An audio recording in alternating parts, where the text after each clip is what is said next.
Welcome to Bibleography, Judges chapter 3, verses 1 through 31. Music by Keys of Moon, generously donated by freestockmusic.com. Read by Kelly McClinton.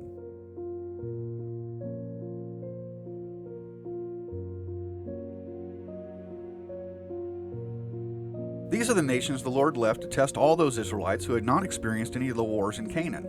He did this only to teach warfare to the descendants of the Israelites who had not had previous battle experience. The 5 rulers of the Philistines, all the Canaanites, the Sidonians, and the Hivites living in the Lebanon mountains from Mount Baal Hermon to Lebo Hamath. They were left to test the Israelites to see whether they would obey the Lord's commands, which he had given their ancestors through Moses. The Israelites lived among the Canaanites, Hittites, Amorites, Perizzites, Hivites, and Jebusites. They took their daughters in marriage and gave their own daughters to their sons, and served their gods.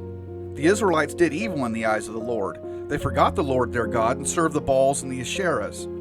The anger of the Lord burned against Israel, so that he sold them into the hands of Cushan-Rishathaim, king of Aram-Naharaim, to whom the Israelites were subject for 8 years. But when they cried out to the Lord, he raised up for them a deliverer, Othniel, son of Kenaz, Caleb's younger brother, who saved them. The Spirit of the Lord came on him so that he became Israel's judge and went to war.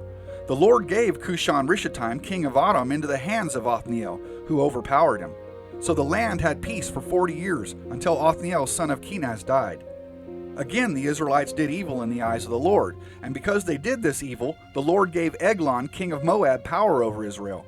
Getting the Ammonites and Amalekites to join him, Eglon came and attacked Israel, and they took possession of the city of palms. The Israelites were subject to Eglon, king of Moab, for 18 years.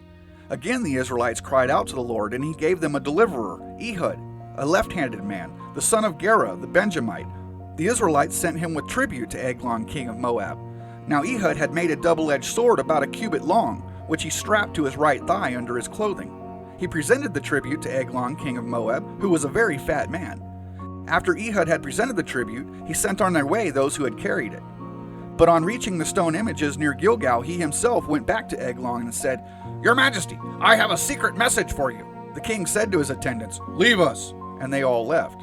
Ehud then approached him while he was sitting alone in the upper room of his palace and said, "I have a message from God for you." As the king rose from his seat, Ehud reached with his left hand, drew the sword from his right thigh, and plunged it into the king's belly. Even the handle sank in after the blade, and his bowels discharged. Ehud did not pull the sword out, and the fat closed in over it. Then Ehud went out to the porch, he shut the doors of the upper room behind him, and locked them. After he had gone, the servants came and found the doors of the upper room locked. They said, "He must be relieving himself in the inner room of the palace." They waited to the point of embarrassment, but when he did not open the doors of the room, they took a key and unlocked them. There they saw their lord fallen to the floor dead. While they waited, Ehud got away. He passed by the stone images and escaped to Seirah.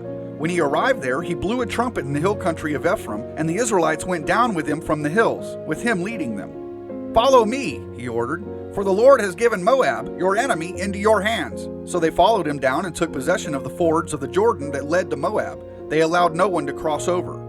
At that time they struck down about 10,000 Moabites, all vigorous and strong. Not one escaped. That day Moab was made subject to Israel, and the land had peace for 80 years. After Ehud came Shamgar, son of Anath, who struck down 600 Philistines with an ox goad. He too saved Israel.